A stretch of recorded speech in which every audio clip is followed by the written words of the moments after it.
Welcome to Fitness Friday here on CKBG. Today we're welcoming Josh Horan, a local electrician and community champion who has truly gone the extra mile, literally, for Windsor and Essex. Back in 2020, when the pandemic brought uncertainty and challenges, Josh launched Bridge-to-Bridge fundraiser, what started as a 32-kilometre run to raise $10,000 for Windsor Regional Hospital, has since grown into a remarkable initiative supporting frontline workers, mental health services and other vital community causes. Josh, welcome to the show. Hello, Terence. Thank you for having me. It's great having you on here. So looking back to, let's go back to 2020, what inspired you to get those running shoes on and take on such a big challenge at the height of the pandemic? Well, you know what? It was a culmination of many things. One thing in particular was in years past, I had a couple co-workers of mine, also electricians, that had taken part in the Detroit Free Press Marathon. I had never heard of it, and I was told the experience is quite unique and almost like a once-in-a-lifetime, although it's annual, is the possibility of running across the Ambassador Bridge and as potentially the Detroit Tunnel if you do the full marathon.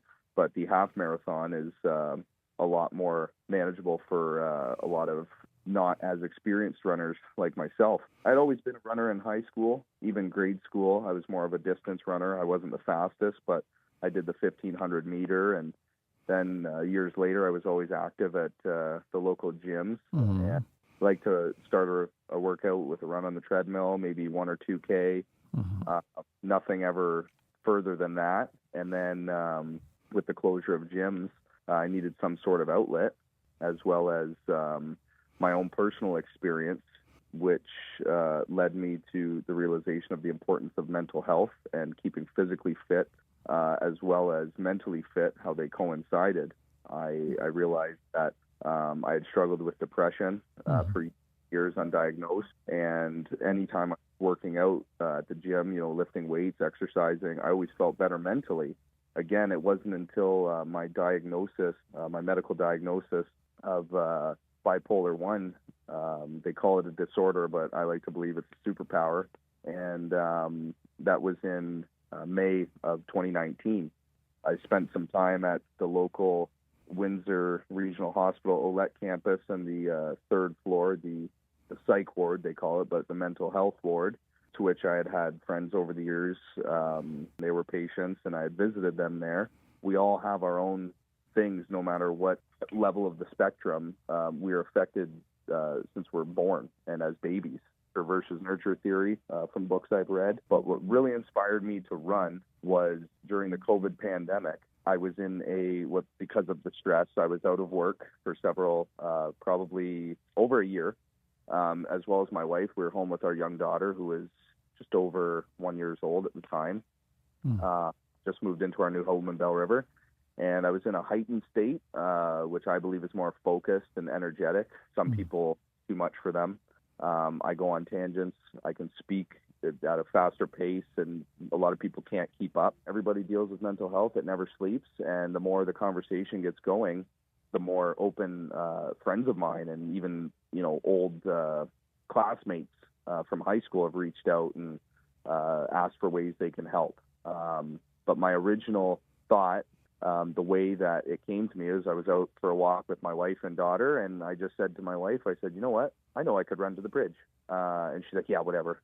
And my brother-in-law, actually, he was part of my motivation. He was one of those haters and said, there's no way you can do that. And I love that because I proved him wrong and used it as my fuel. So with that, it became a thought. And then that night, I was in a bit of a heightened state, and I was up late, but I was doing productive things, and I created a GoFundMe account. I came up with the title Bridge-2-Bridge, the number 2, and it's from one bridge to another. The saying, bridging the gap between mental health and physical health. And what I wanted to do was help out the nurses at Windsor Regional Hospital and all the underfunding that they had for not being able to foresee a global pandemic. And the PPE required, the treatment that, elderly folks and a lot of prenatal and babies would need, as well as anybody who was admitted with the illness. But prior to that, it was in my first manic episode, the Toronto Raptors were about to win their first NBA Finals. And it was actually on the playoffs run when I was in the hospital.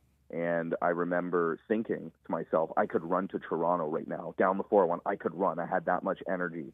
And then I was admitted originally. But after that, years passed, and I wanted to direct the focus and all the proceeds toward mental health. And since the first year, I met a lot of runners from the running community who wanted to support. They shared the GoFundMe. They participated.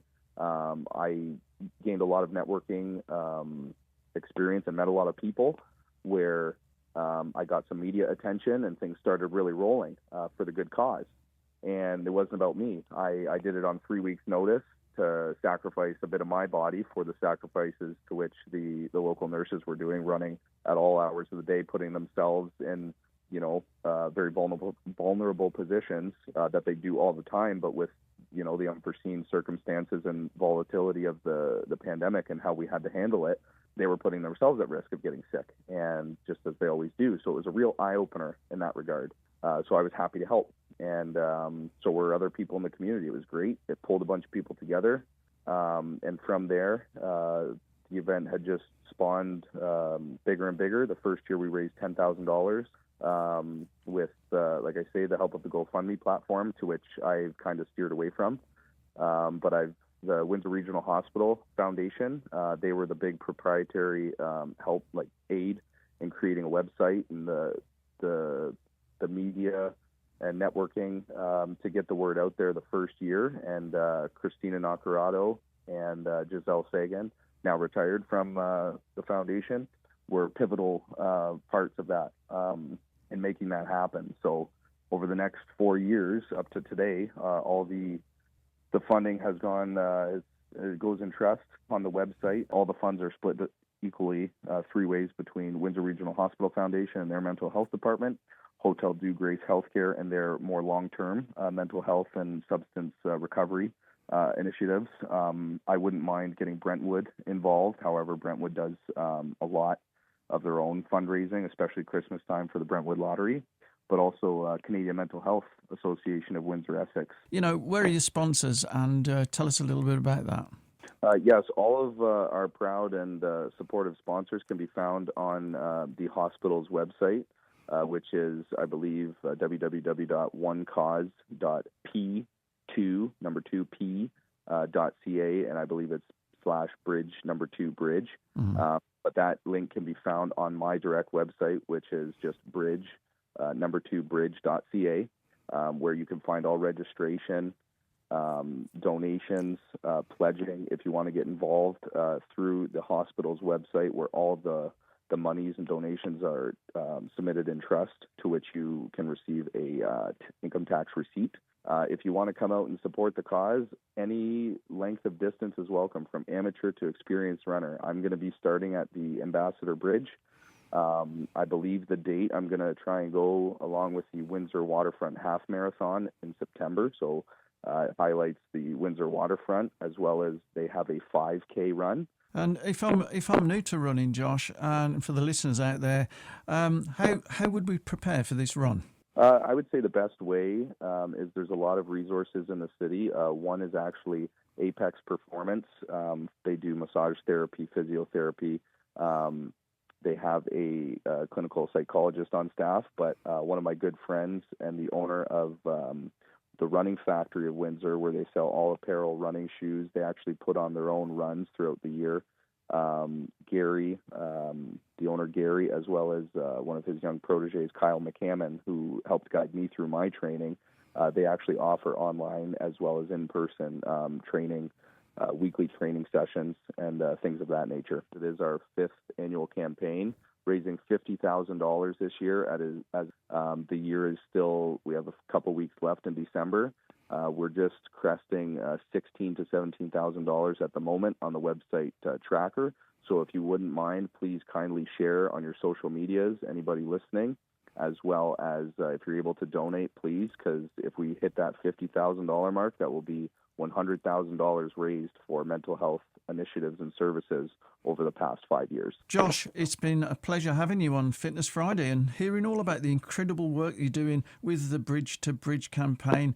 Thanks for taking the time to join us here on CKBG and for everything that you're doing to support the community. Best of luck with all of your future initiatives. You're truly making a difference. Well, I really appreciate it, Terrence. Thank you so much for sharing your platform with me and your support.